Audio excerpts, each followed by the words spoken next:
Hello students. तो आज का हमारा टॉपिक है ओम्स लॉ। यूनिट सेकंड हमारी चली हुई है करंट इलेक्ट्रिसिटी का पार्ट 3 यहां पर हम करा रहे हैं आपको ओम्स लॉ। ओम्स लॉ क्या होता है इसको समझेंगे बच्चों। यहां पर देखो बच्चों, अगर मैं लेट करता हूं कि ये मेरे पास एक इलेक्ट्रिक बल्ब है, ठीक है, ये हमने यहां पर एक इलेक्ट्रिक बल्ब लगाया हुआ है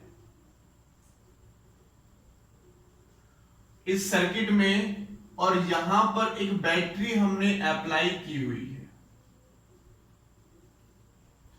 ये वोल्टेज है और यहां से मान लेते हैं इसमें आई करंट फ्लो होगा। जैसे ही मैं इसको कनेक्ट करूंगा तो हमारा पाथ कंप्लीट होगा, सर्किट कंप्लीट होगा और बल्ब हमारा ग्लो करना स्टार्ट कर देगा। तो ये आपने कई बार फील किया होगा, देखा होगा कि जब घर में लाइट ज्यादा वोल्टेज की आती है तो ज्यादा तेजी से बल्ब और फैन चलते हैं। अगर कम वोल्टेज की आती है तो कम वेलोसिटी से हमारे फैन चलते हैं और कम लाइट हमारे बल्ब देते हैं। तो बच्चों हम ये कह सकते हैं कि वोल्टेज अगर हम बढ़ाते हैं तो करंट बढ़ेगा, तभी तो ब्राइटनेस बढ़ेगी, तभी तो फैन की स्पीड बढ़ेगी।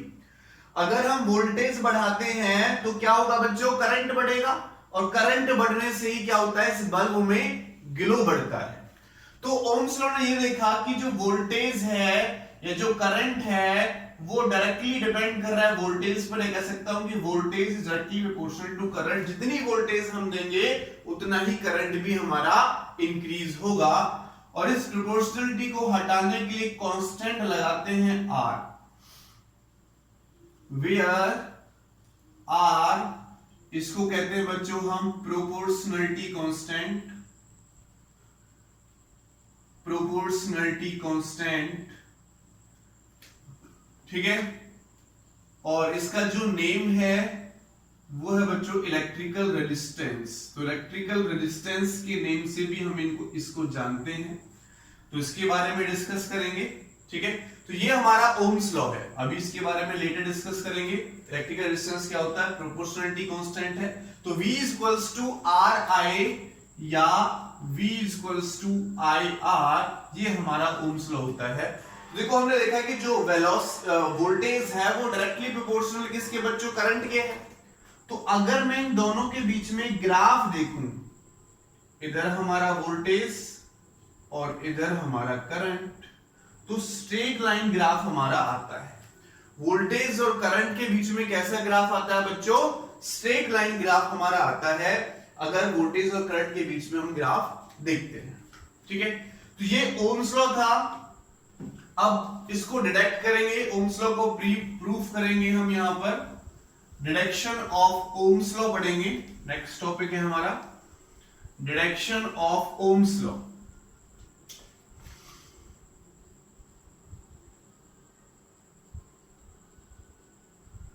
Deduction of Ohm's law. we know that second video में मैंने ड्रिफ्ट वेलोसिटी वहां पर कराई है, तो वहां पर एक रिलेशन हमारा निकल कर आता है बच्चों, I equal to n A e v d, ठीक है। रिलेशन अगर आपने नहीं पढ़ा है तो उस पार्ट सेकेंड करंट इलेक्ट्रिसिटी डालकर वहां से निकालें, उसको पढ़े, रिलेशन हमारे पास निकल कर आता है। तो I equal to n A e और Vd की वैल्यू जो वहां से निकल कर आती है बच्चों, small e capital E tau by m. और देखो और क्या होगा, I equals to n A e into e का स्क्वायर हो जाएगा बच्चों, और टाउ बाय एम। और इलेक्ट्रिक फील्ड क्या होता है, V बाय एल।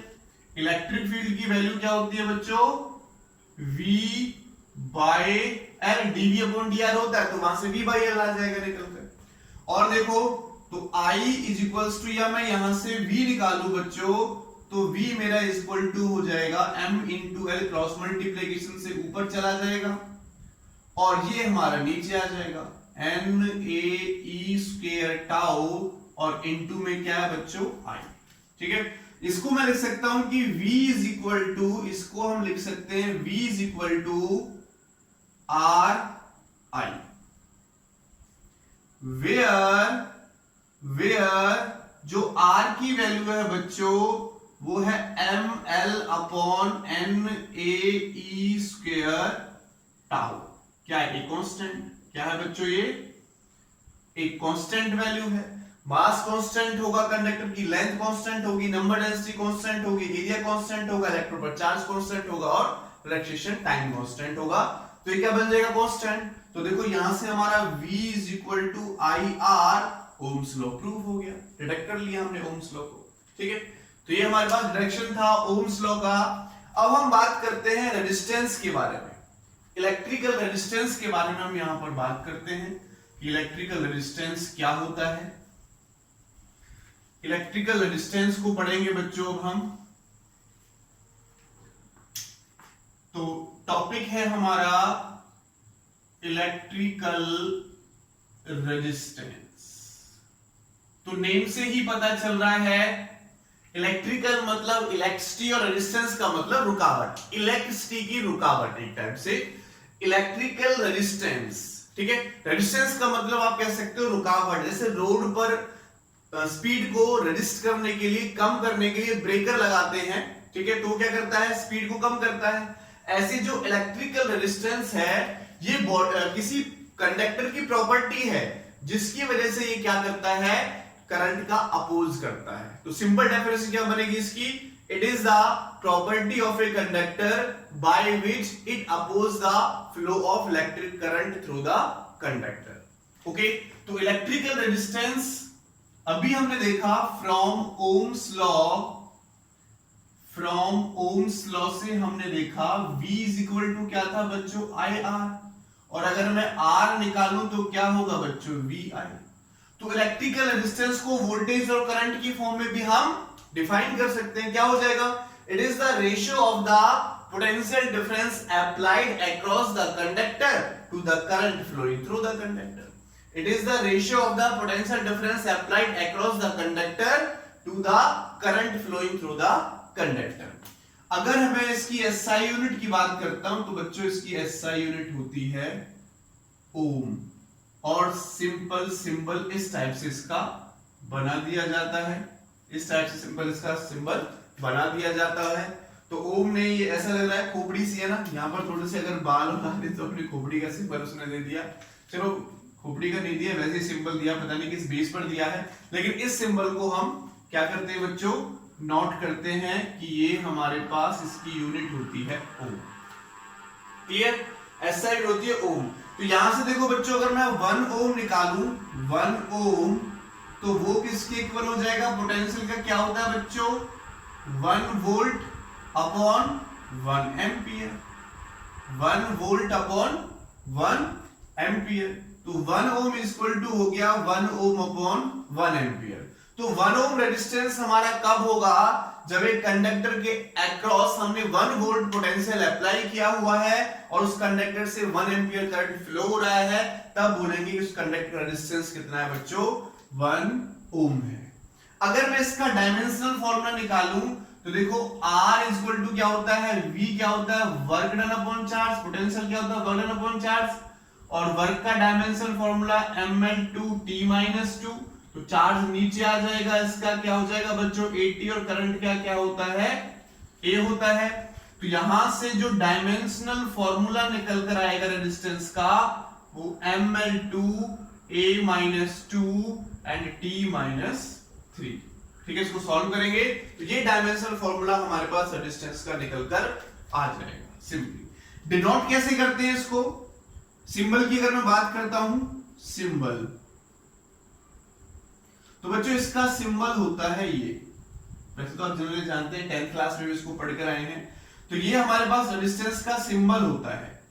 अगर हमारे पास इस टाइप से आ जाए या इस टाइप से एक सिंबल आपको मिल जाता है तो उसको वेरिएबल रेजिस्टेंस कहते हैं बच्चों। Variable resistance. ठीक है, ये दोनों ही वेरिएबल रेजिस्टेंस के सिंबल्स हैं। और दूसरा नाम इनका रियोस्टेट भी है। तो रियोस्टेट भी इसका दूसरा नाम है, रियोस्टेट या वेरिएबल रेजिस्टेंस। और ये सिंपल हमारे पास रेजिस्टेंस का सिंबल होता है। ये सिंपल बच्चों रेजिस्टेंस का सिंबल होता है।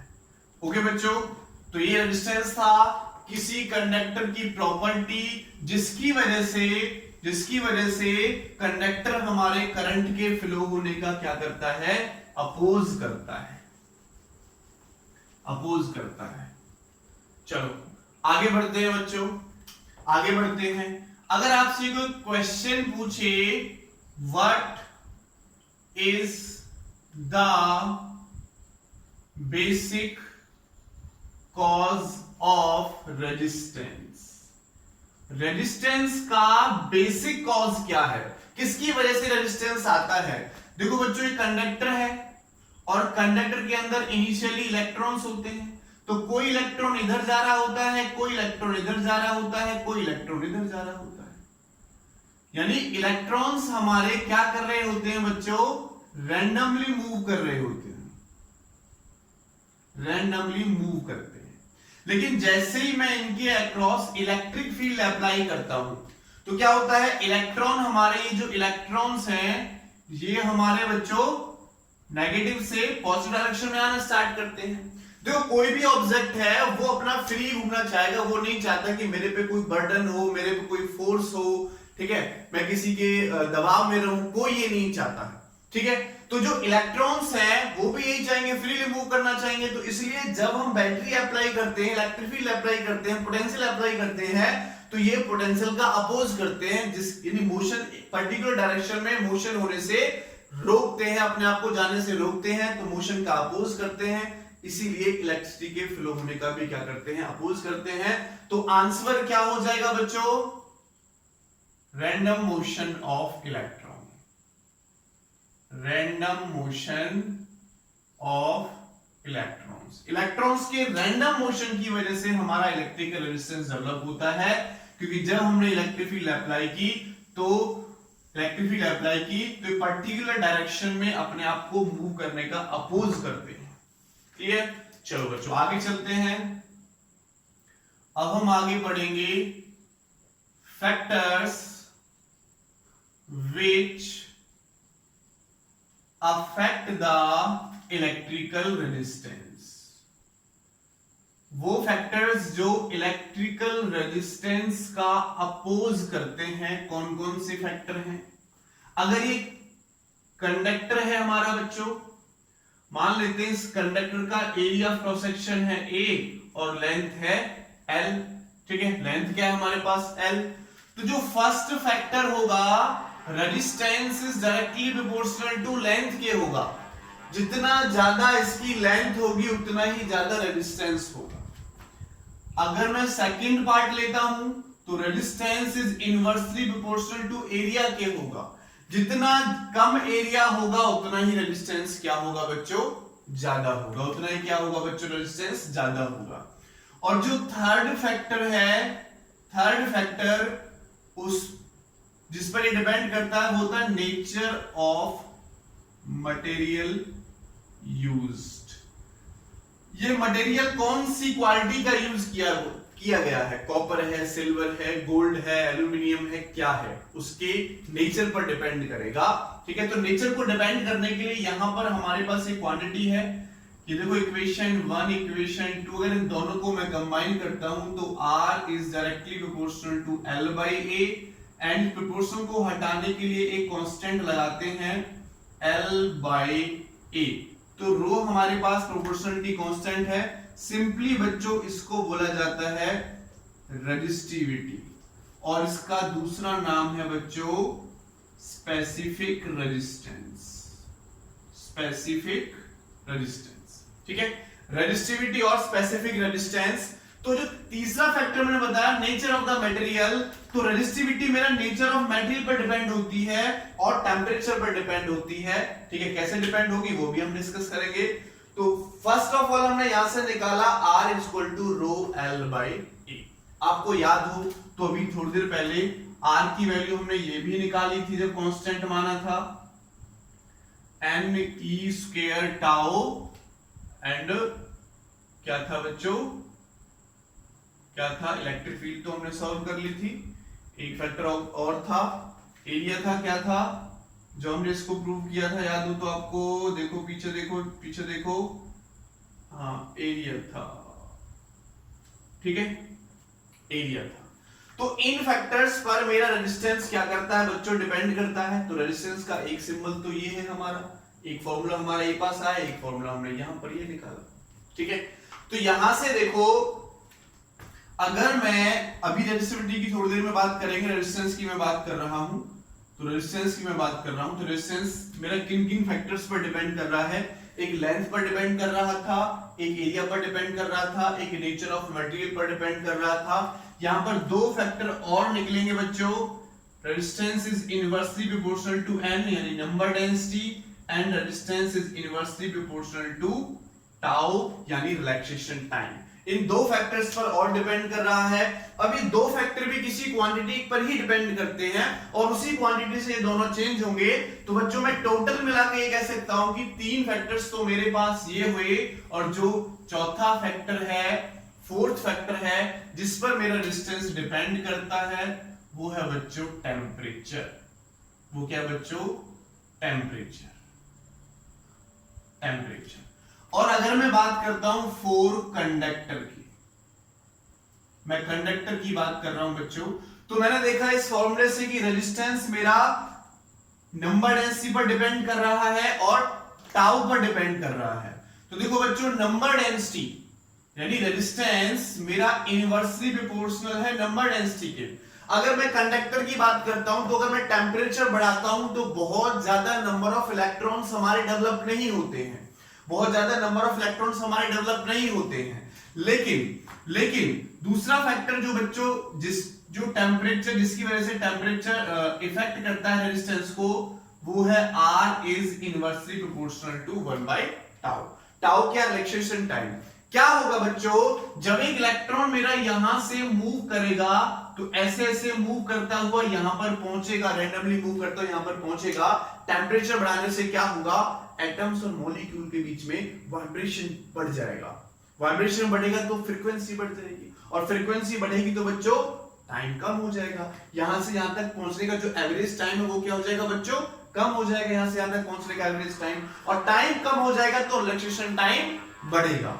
नंबर डेंसिटी बहुत ज्यादा नहीं बढ़ती है, लेकिन उसके कंपैरिजन में रिलैक्सेशन टाइम बहुत ज्यादा इंक्रीज हो जाता है, डिक्रीज हो जाता है, क्योंकि जल्दी इलेक्ट्रॉन यहां से यहां तक पहुंच जाएगा, ठीक है। फ्रीक्वेंसी बढ़ेगी इसकी, क्या होगा, बार बार क्या करेगा ये, वाइब्रेशन तेज हो जाएगी, तो फ्रीक्वेंसी बढ़ेगी, फ्रीक्वेंसी बढ़ेगी, टाइम, रिलैक्सेशन टाइम क्या हो जाएगा, कम हो जाएगा, और टाइम कम हो जाएगा तो रेजिस्टेंस बढ़ जाएगा कंडक्टर वाले केस में, कंडक्टर वाले केस में। तो मैं कह सकता हूं कि four conductor, if temperature increases,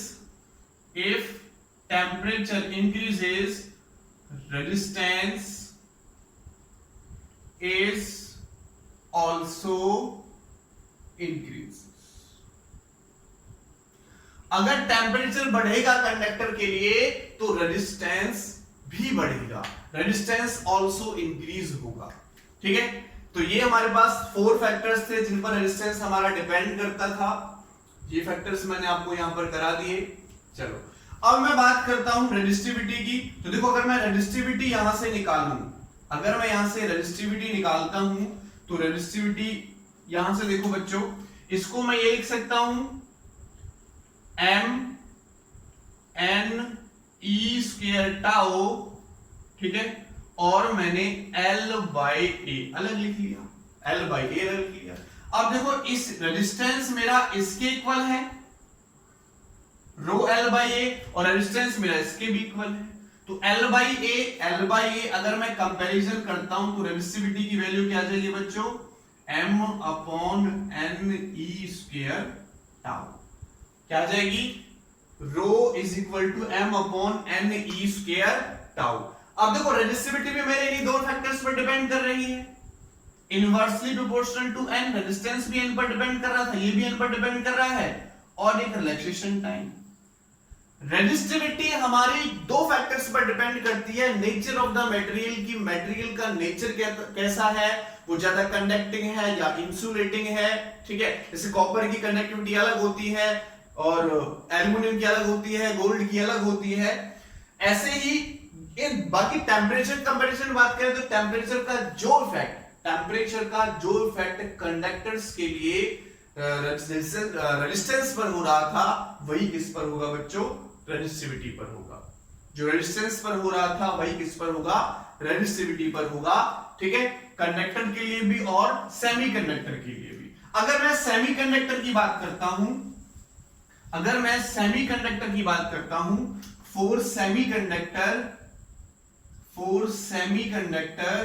तो सेमीकंडक्टर के केस में बच्चों उल्टा होता है। यानी इफ टेम्परेचर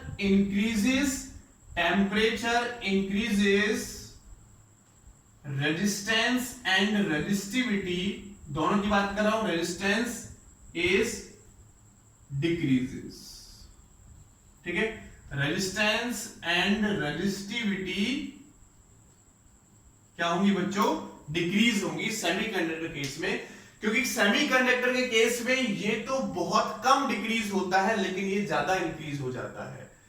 इन दोनों का कंपैरिजन चल रहा है, तो रिलैक्सेशन टाइम तो हमारा बहुत कम इंक्रीज होता है, सॉरी कम डिक्रीज होता है, लेकिन ये बहुत ज्यादा इंक्रीज हो जाता है। इसके इंक्रीज होने का रेजिस्टेंस हमारा डिक्रीज हो जाता है।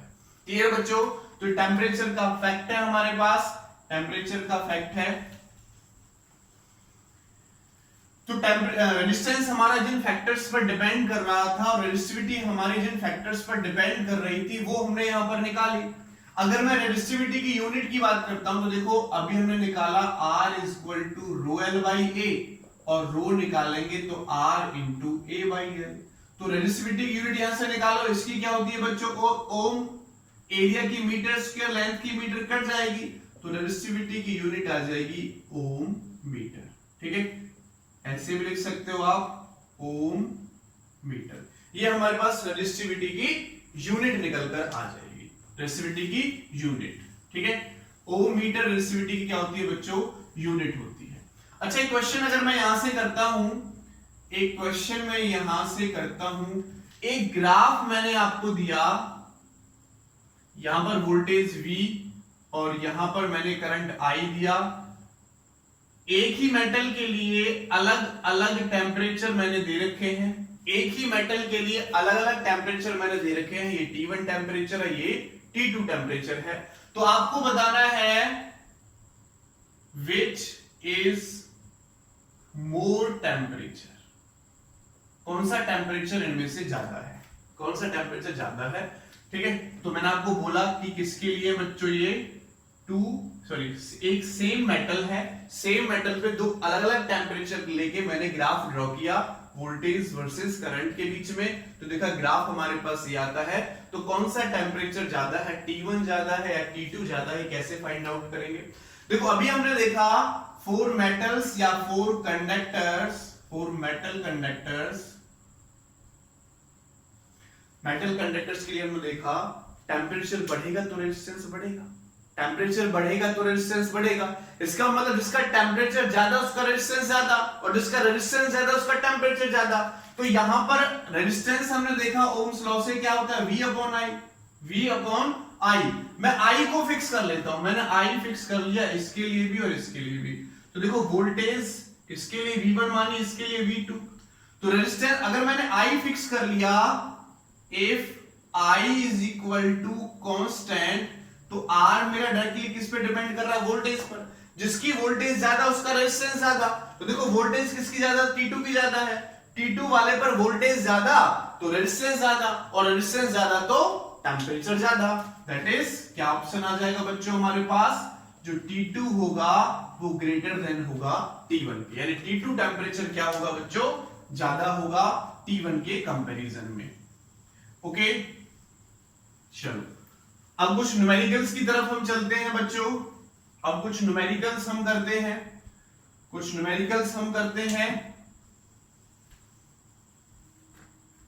फर्स्ट न्यूमेरिकल मैं यहां पर ले रहा हूं,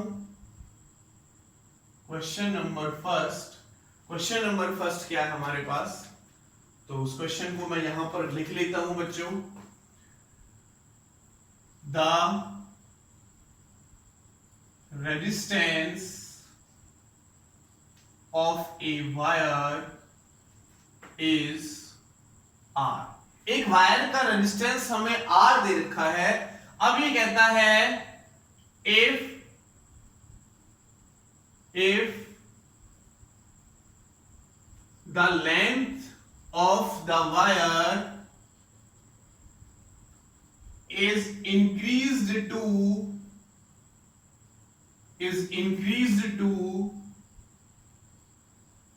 double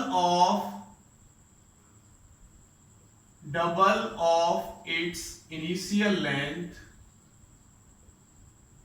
then what is the new resistance? Then what is the new resistance? तो बच्चों हमारा न्यू रेजिस्टेंस क्या होगा, ये हमसे ये पूछता है।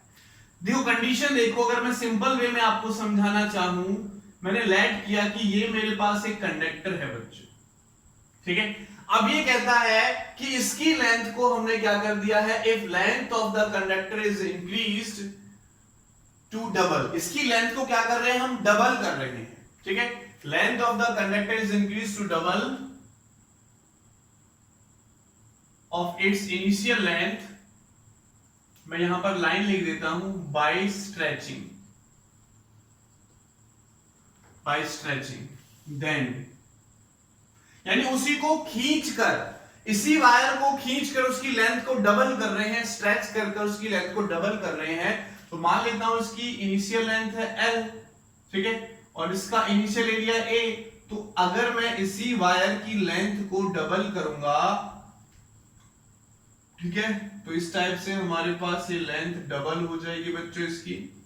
तो ये L थी, L और इंक्रीज हो गई, तो देखो एरिया कितना हो जाएगा बच्चों, हाफ हो जाएगा। एरिया क्या हो जाएगा, ऑटोमेटिकली अंडरस्टूड है, एरिया क्या हो जाएगा, हाफ हो जाएगा। वरना ऐसे भी देख सकते हो बच्चों आप इसका आंसर, इसको ऐसे भी देख सकते हो कि इसी को तो बढ़ा रहा हूं मैं, तो जितना इसका वॉल्यूम है वही इसका वॉल्यूम है, तो दोनों के वॉल्यूम में सेम कर सकता हूं। तो इसका क्या हो जाएगा, A1 और लेंथ मैंने L मानी हुई है, तो A इंटू L ही कर लेते हैं। चलो इस वाले केस में अब लेंथ कितनी हो गई, डबल, और हमें क्या निकालना है, A2 निकालना है। क्या निकालना है बच्चों, A2 निकालना है। तो देखो A2 निकालो, इसका एरिया मान लेता हूं A2 है, जो A/2 आएगा निकलकर। लेंथ मैंने डबल की, तो टोटल वॉल्यूम जो इसका वॉल्यूम है area into length into area कितना है, A2। तो अगर देखो A2 मैं यहां पर निकालता हूं तो L अपॉन L से L कटेगा, कितना आ गया बच्चों, A/2 आ गया। तो अंडरस्टूड है कि अगर लेंथ को मैं डबल करता हूं तो एरिया क्या हो जाएगा बच्चों, हाफ हो जाएगा। एरिया क्या हो जाएगा, हाफ हो जाएगा। तो अगर पहला रेजिस्टेंस, इसका resistance R is equal to rho L by A है, तो जो न्यू रेजिस्टेंस R डैश बनेगा, रेजिस्टिविटी तो सेम रहेगी, सेम मटेरियल है, ठीक है, सेम मटेरियल, रेजिस्टिविटी सेम रहेगी, तो क्या हो जाएगा बच्चों, L dash by A dash, या L2 अपॉन A2 कर लेते हैं। तो रो L2 कितना हो गया, देखो यहां से यहां तक 12, और A2 कितना हो गया, A/2, A2 कितना हो गया, A/2, तो ये 2 ऊपर चला जाएगा, तो 4 रो L बाई A हो गया, और रो L बाई A देखो किसके इक्वल है, R के इक्वल। तो जो न्यू रेजिस्टेंस आया वो 4 टाइम्स ऑफ पहले वाले रेजिस्टेंस के आया, ओल्ड रेजिस्टेंस के आया, ठीक है, 4 टाइम्स ऑफ R हो जाएगा। चलो 4 टाइम्स ऑफ क्या हो गया, R हो गया, ओके, ठीक है। अब देखो अगर मैं इसी वायर की लेंथ को मैं बोलता, रेजिस्टेंस R दे रखा है, the length of wire is increase to triple, कितना कर रहा हूं बच्चों मैं, कि रेजिस्टेंस जो लेंथ है वो ट्रिपल हो जाए, तो what is the new resistance. अगर लेंथ ट्रिपल होगी, सुनो बच्चों मेरी बात, अगर लेंथ ट्रिपल होगी यानी L2 मेरे पास 3L हो जाएगी, तो अंडरस्टूड है कि जो A2 है बच्चों मेरे पास, अब वो A/3 हो जाएगी। अब वो क्या हो जाएगी, A/3। यहां से इस फॉर्मूले का यूज करके भी हम निकाल सकते हैं। और अगर इनकी वैल्यूज मैं यहां पर पुट करता हूं, देखो 3L होगा, A/3 होगा, 3 ऊपर चला जाएगा, तो इस केस में जो R डैश है वो मेरे पास बच्चों 9R के इक्वल निकल के आ जाएगा। L2 मेरे पास 3L हो गया, A2 मेरे पास A/3 हो गया, तो L2 की जगह पर, इसकी जगह पर पुट करूंगा तो 9R वैल्यू निकल कर आ जाएगी। तो देखो इसको मैं लिख सकता हूं बच्चों, जब हमने लेंथ डबल की थी तो 2 स्क्वायर R, जब मैंने लेंथ ट्रिपल की जब मैंने लेंथ ट्रिपल की तो 3 स्क्वायर बाई आर। 4 टाइम्स करूंगा तो क्या हो जाएगा बच्चों 4 square by R. n times करूंगा तो n स्क्वायर बाई आर। ये एक बार नीट में क्वेश्चन पूछा गया था। क्या क्वेश्चन था? The resistance of the wire is R if the length of the wire is increased to n times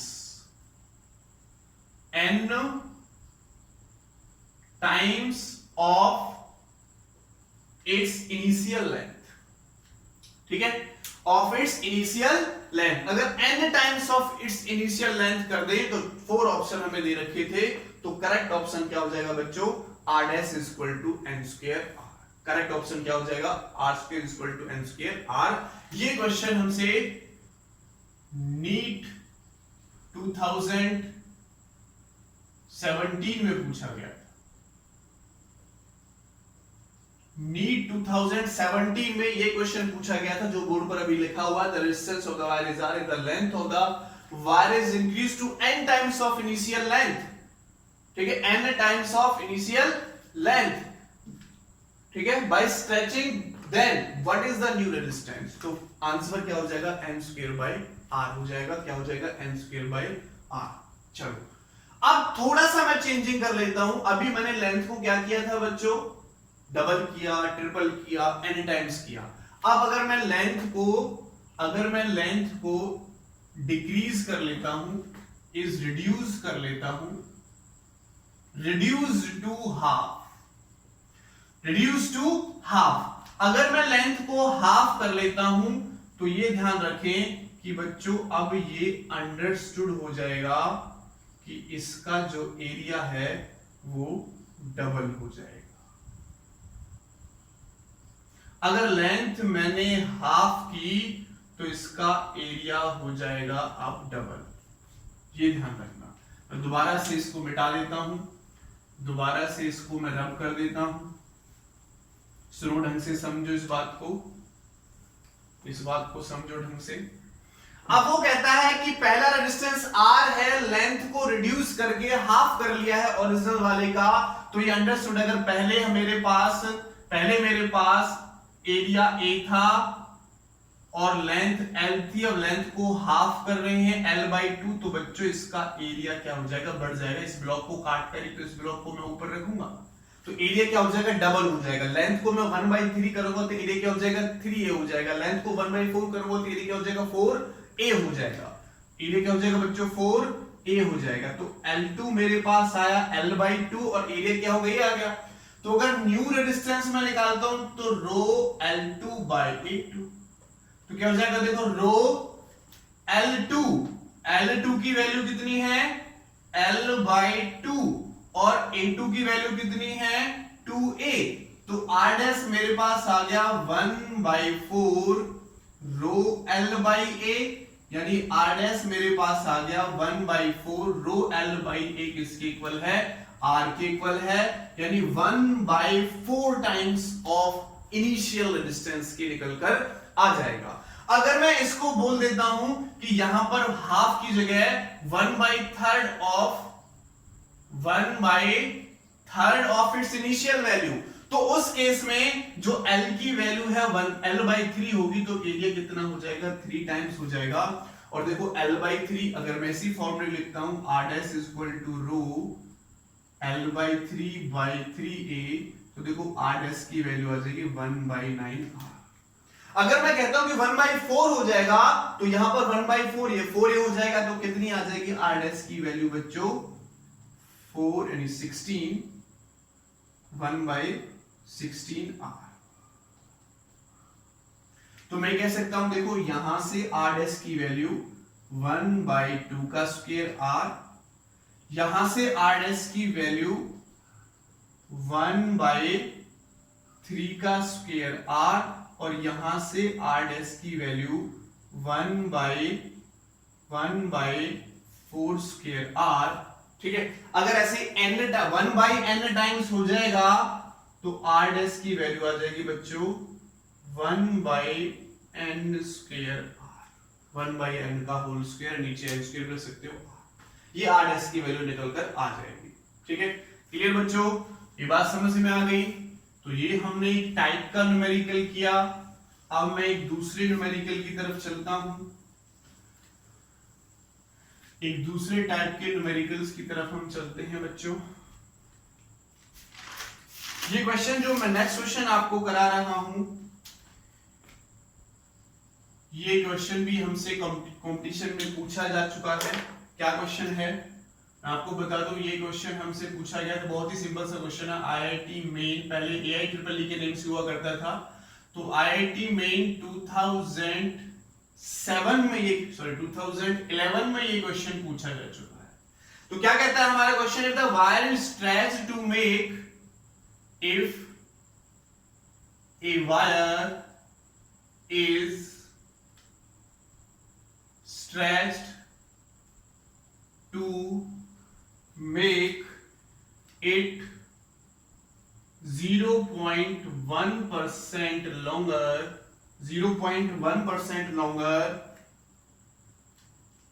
its resistance will be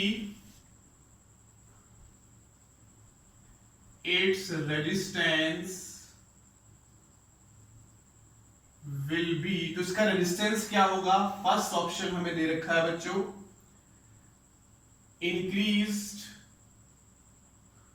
increase by 0.05%, ये होगा।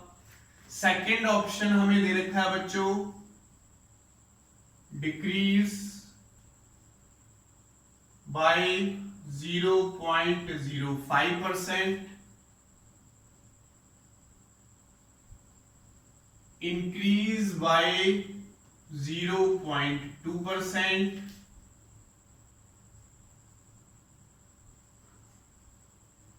और डिक्रीज बाय 0.2%। ये हमें ऑप्शन दे रखे हैं बच्चों। तो आप कैलकुलेट कर सकते हो इसको और आंसर मैच कर सकते हो। ठीक है, वीडियो को पॉज करके कैलकुलेट करके आंसर आप मैच कर सकते हो।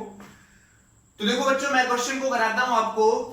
पहली बात, ये लेंथ को इंक्रीज कर रहा है, तो R is equal to rho L by A होता है, नहीं R is directly proportional to किसके है, यहां पर L के है।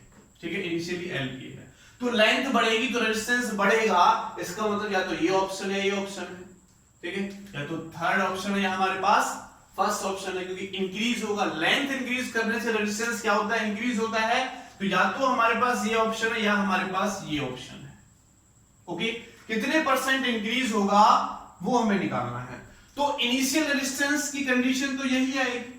लेट कर लेते हैं कि इनिशियल रेजिस्टेंस हमारे पास क्या है, रो L बाई ए। जब हमने इंक्रीज 0.1% उसको इंक्रीज नहीं किया है, तो हमारे पास ये कंडीशन है बच्चों कि R is equal to rho L by A. चलो, एक वायर मुझे दे रखा है और एक वायर की लेंथ को अगर मैं इंक्रीज भी कर लेता हूं, मान लेते हैं कि इसकी लेंथ को मैंने इंक्रीज किया और इंक्रीज करके थोड़ा सा ये कर दिया, तो ये तो हमें पता है कि इसका एरिया A, तो इसके एरिया में कुछ ना कुछ परसेंट डिक्रीज होगा। ठीक है, तो इसका एरिया क्या होगा बच्चों, कम होगा। ठीक है, इसकी लेंथ अब इंक्रीज होके मान लेते हैं L डैश हो गई, और इसकी लेंथ पहले कितनी थी, L थी, तो एरिया कम होगा, लेकिन वॉल्यूम क्या रहेगा, सेम रहेगा। इसका मतलब क्या हुआ कि जो A इंटू L है वो मेरा इक्वल टू होगा किसके बच्चों, A dash into L dash के। A dash into L dash के क्या होगा, ये इक्वल होगा। ठीक है, अगर मैं देखो यहां से A डैश निकालूं, अगर मैं यहां से A डैश निकालता हूं, तो A डैश किसके इक्वल हो जाएगा, AL बाय L डैश। तो न्यू रेजिस्टेंस मेरे पास जो R डैश बना वो क्या हो जाएगा, रो L dash by A dash. तो देखो रो L dash by A dash की वैल्यू यहां से पुट कर दूं तो क्या हो जाएगा, AL और L डैश नीचे है तो ये ऊपर जाएगा तो L डैश का स्क्वायर हो गया। अब देखो वॉल्यूम तो कांस्टेंट ही रहेगा, तो इसको मैं वॉल्यूम लिख सकता हूं। तो मैंने यहां से देखा R डैश डायरेक्टली प्रोपोर्शनल आया किसके, L डैश के स्क्वायर के। This is equation number 1, this is equation number 1। या फिर मैं इसको लिखे रहने देता हूं, मैं इसको ऐसे लिख देता हूं कि R dash is equal to rho by volume और इनटू हो गया L डैश का स्क्वायर। ठीक है, L डैश का क्या हो गया, स्क्वायर हो गया। देखो अगर मैं इसका डिफरेंशिएशन करूं, अगर मैं इसको मैं इक्वेशन नंबर 1 मान रहा हूं, अगर मैं इसका डिफरेंशिएशन करता हूं तो क्या हो जाएगा, dr dash is equal to, ये तो कांस्टेंट है तो रो बाई वी रहने देता हूं मैं इसको, इसका करो, इसका क्या हो जाएगा 2l डैश और l डैश का क्या हो जाएगा dl डैश, 2l डैश और इसका क्या हो जाएगा dl डैश। ओके, और देखो dr डैश हमारा किसके इक्वल हो जाएगा, रो बाई वी, ठीक है, चलो निकल कर आ गया। इसको मैं मान लेता हूं इक्वेशन नंबर 2।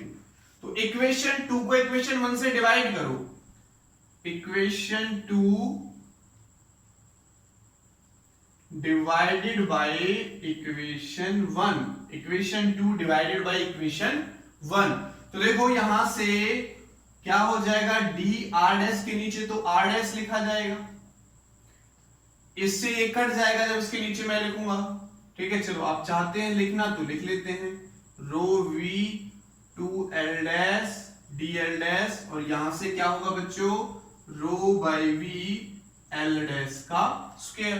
तो देखो ये कट जाएगा और एक l डैश से एक l डैश कट जाएगा हमारे पास, तो हमारे पास जो बचा वो बचा d R dash upon R dash is equal to 2 d L dash upon L dash, d L dash upon L dash हमारे पास ये इक्वेशन निकल कर आई और यही हमारे पास मेन इक्वेशन है जिससे हम इस न्यूमेरिकल को सॉल्व करेंगे। अब देखो न्यूमेरिकल में क्या दे रखा है, if a wire is stretched to make 0.1% longer, percent longer, इसका मतलब क्या है बच्चों, इसका मतलब क्या है, change in length upon original length into 100, वो हमें दे रखा है 0.1%।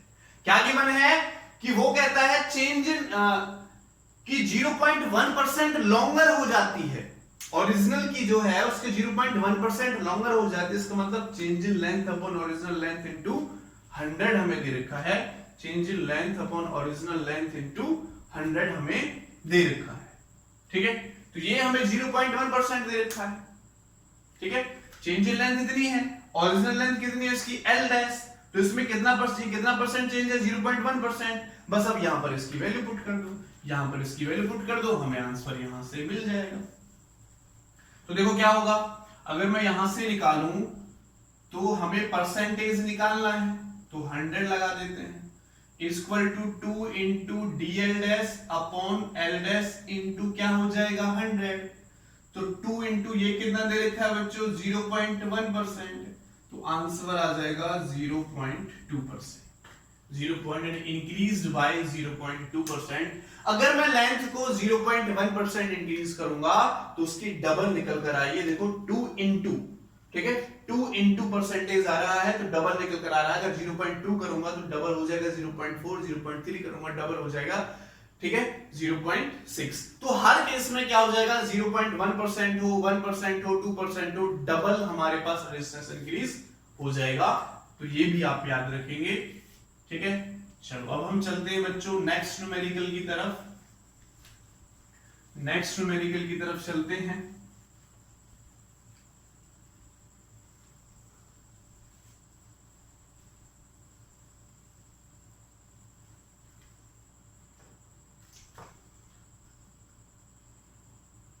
क्वेश्चन नंबर 3 लेते हैं, पीछे वाला क्वेश्चन नंबर 2 हमने कराया था। तो क्वेश्चन नंबर 3 क्या कहता है बच्चों, हमें ये एक एल्युमिनियम का स्क्वायर बॉक्स दे रखा है, ये एक एल्युमिनियम का स्क्वायर बॉक्स है बच्चों, थोड़ा सा मैं इसको ऐसे बना लेता हूं, ये एक एल्युमिनियम का स्क्वायर बॉक्स है,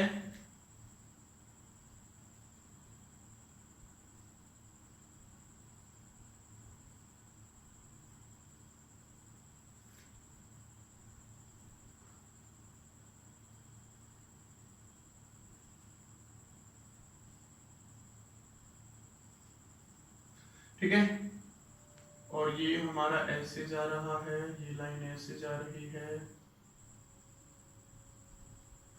इस टाइप से स्क्वायर बॉक्स हमें दे रखा है। अब क्या कहता है कि इसको हमने अंदर से ड्रिल किया, इसको अंदर से हमने ड्रिल किया, ये जो साइड्स हैं इसकी हर एक साइड हमें दे रखी है बच्चों 7 mm, ये साइड भी 7 mm है, ये साइड भी हमारे पास 7 mm है, और ये जो लेंथ है यहां से यहां तक वो हमें दे रखी है बच्चों 50 mm। अब कहता है कि हमने इसमें एक स्क्वायर होल ड्रिल किया, यहां से लेके यहां तक स्क्वायर होल ड्रिल किया, ये किसका है? एल्यूमिनियम का है। हमने यहां पर एक स्क्वायर होल ऐसे ड्रिल किया, ठीक है, तो इस वाले फेज में तो हमारा भरा हुआ है एल्यूमिनियम, ठीक है। अब ये वाला पार्ट इसका ये वाला पार्ट हो जाएगा,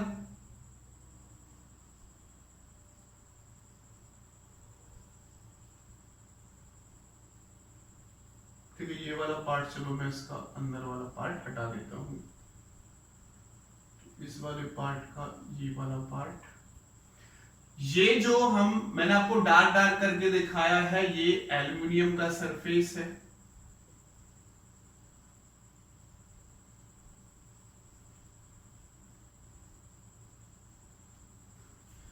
ये एल्यूमिनियम का सरफेस है, ये जो हमने आपको डार्क करके दिखाया है। अब वो कहता है कि इतने पोर्शन में तो एल्युमिनियम है और इसके अंदर हमने आयरन भर दिया है, बाकी के पोर्शन के अंदर आयरन फिल कर दिया है। क्या फिल कर दिया बच्चों? आयरन फिल कर दिया है, और ये जिसमें आयरन फिल किया है उसकी हर एक लेंथ है 2 mm। हर एक लेंथ कितनी है बच्चों? 2 mm। आपको बता दूं ये क्वेश्चन हमसे जेई एडवांस 2015 में पूछा गया है। इसके अंदर हमने एल्युमिनियम भर दिया है और ये लेंथ हमें दे रखी है, और कुछ चीजें हमें गिवन है। हमें गिवन है रेजिस्टिविटी ऑफ आयरन जो हमने इसमें फिल किया है वो 1 × 10⁻⁴ ohm metre, and resistivity of aluminium भी हमें गिवन है 2.7 × 10⁻⁻8 ओम मीटर, ये हमें गिवन है, ठीक है।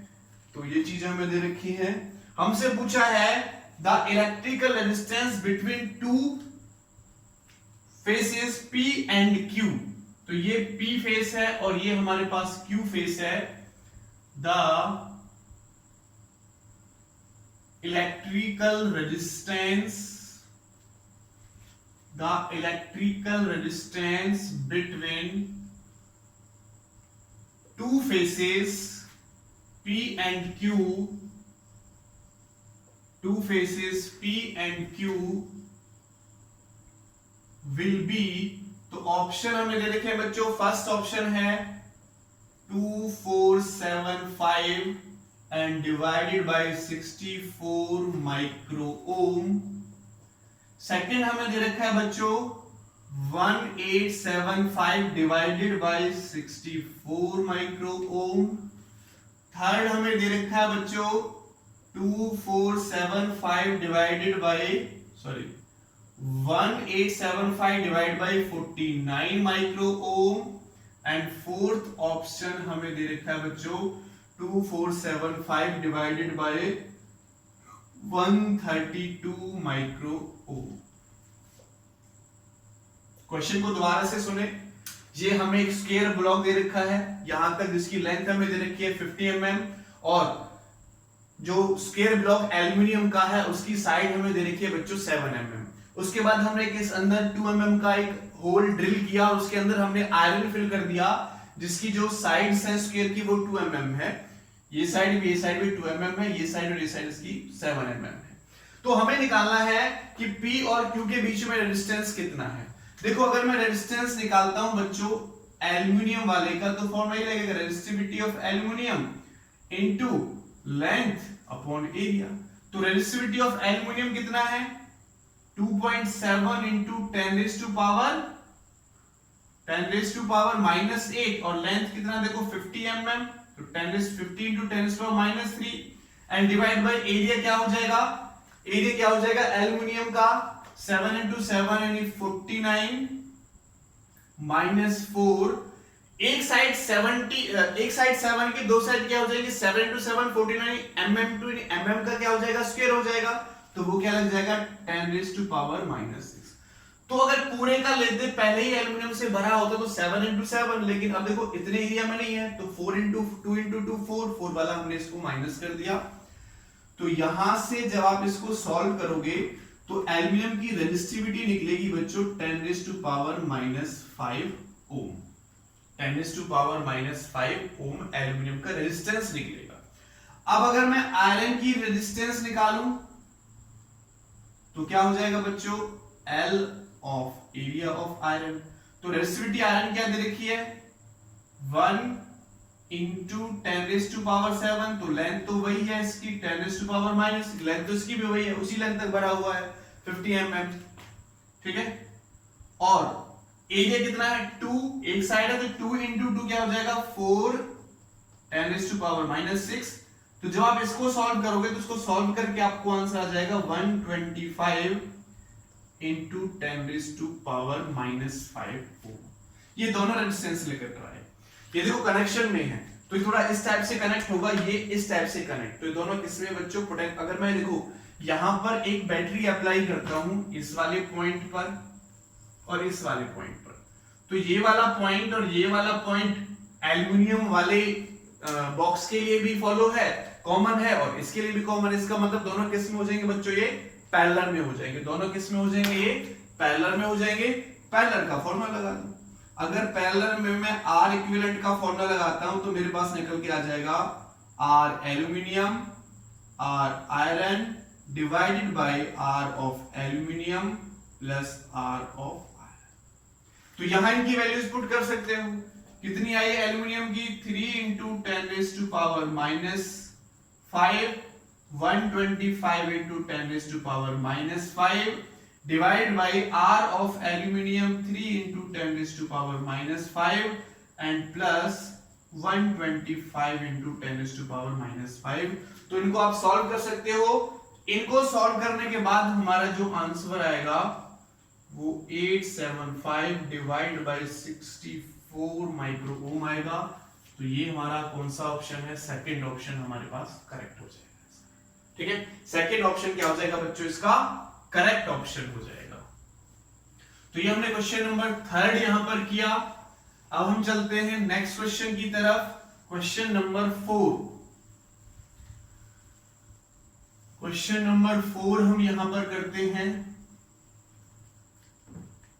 क्वेश्चन नंबर 4, हमें एक कंडक्टर गिवन है बच्चों, इस टाइप से हमें कंडक्टर गिवन है और इस कंडक्टर की ये वाली रेडियस a गिवन है हमें और ये वाली रेडियस बच्चों b गिवन है।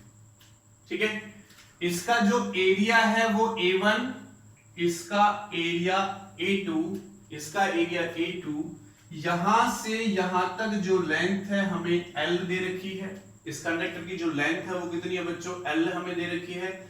Area a1 a2, radius a and b दे रखे हैं। तो क्वेश्चन है हमारा question number 4, find the resistance. क्या निकालना बच्चों, resistance of conductor. Find the resistance of conductor. इस कंडक्टर का रेजिस्टेंस आपको निकालना है।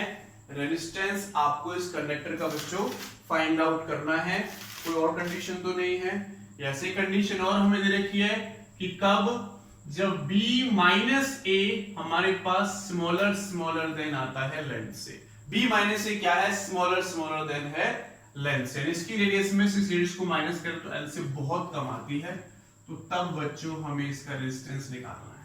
तो आप निकाल सकते हैं, ट्राई करो। वीडियो को पॉज करके आप ट्राई कर सकते हो। वीडियो को पॉज करके ट्राई कर सकते हो। चलो देखो, मैंने लेट किया कि ये मेरे पास एक छोटी सी स्ट्रिप है। एक छोटी सी स्ट्रिप मैंने लेट की कि स्मॉल स्ट्रिप से मेरा मिलकर बना हुआ है। तो ये छोटी सी स्ट्रिप मैंने लेट की जिसकी रेडियस मैंने लेट कर ली y है। इसकी रेडियस कितनी है बच्चों, y है। तो अगर मैं इसके पैरेलल एक लाइन ड्रॉ करता हूं तो ये बनेगी। ये एंगल मैंने लेट कर लिया बच्चों, थीटा है। ठीक है, ये जो स्ट्रिप की चौड़ाई है वो मैंने लेट कर ली dx और यहां से यहां तक इसकी लेंथ मैंने लेट कर ली x। तो देखो बच्चों ये y है, तो ये y और ये a, तो y में से a जाएगा तो ये क्या बचेगा y माइनस a। सिमिलरली जो ये वाली साइड होगी इसकी यहां से यहां तक, ये वाली साइड क्या हो जाएगी इसकी b माइनस a।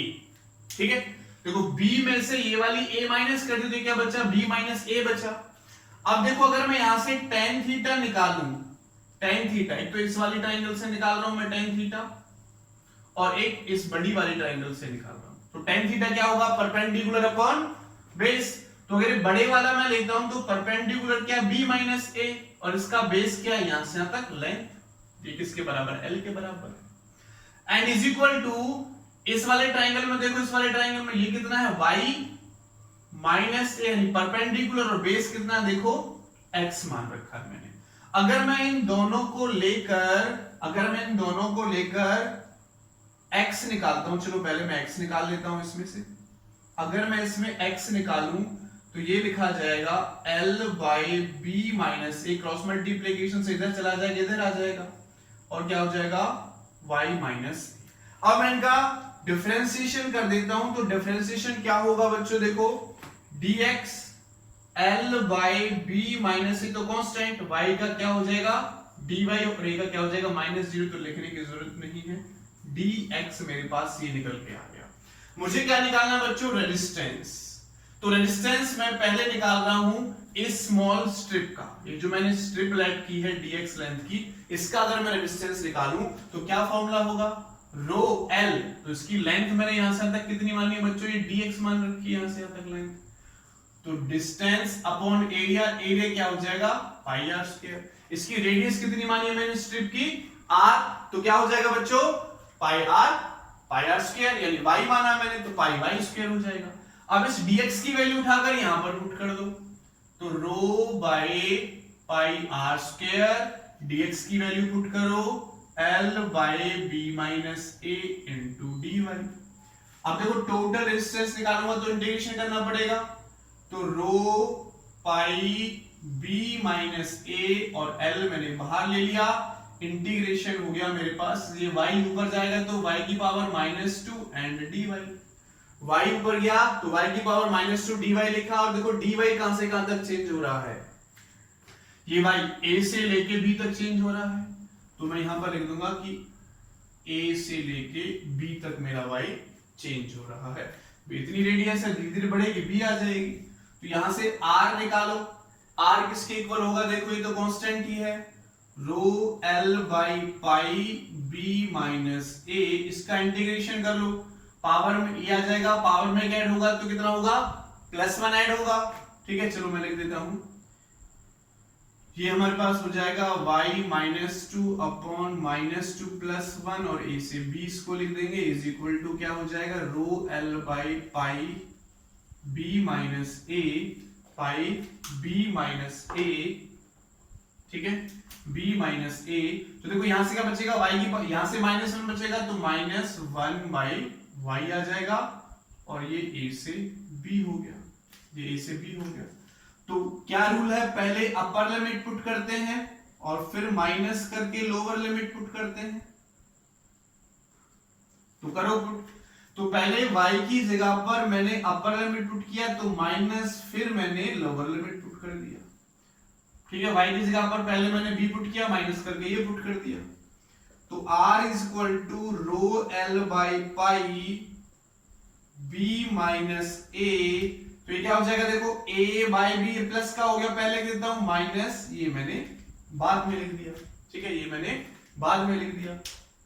ठीक है, तो इसको आगे सॉल्व करो, इसको मैं रब कर देता हूं यहां से, इसको आगे सॉल्व करो तो क्या होगा देखो r is equal to rho l by pi b minus a, यहां से a इंटू b एलसीएम ले लो, a इंटू बी एलसीएम, तो क्या बचेगा a से a जाएगा तो ये b माइनस a ये बचेगा, तो देखो b माइनस a से b माइनस a कट गया और मेरे पास आ गया रो l by pi a b, इतना रेजिस्टेंस हमारे इस कंडक्टर का निकल कर आ गया।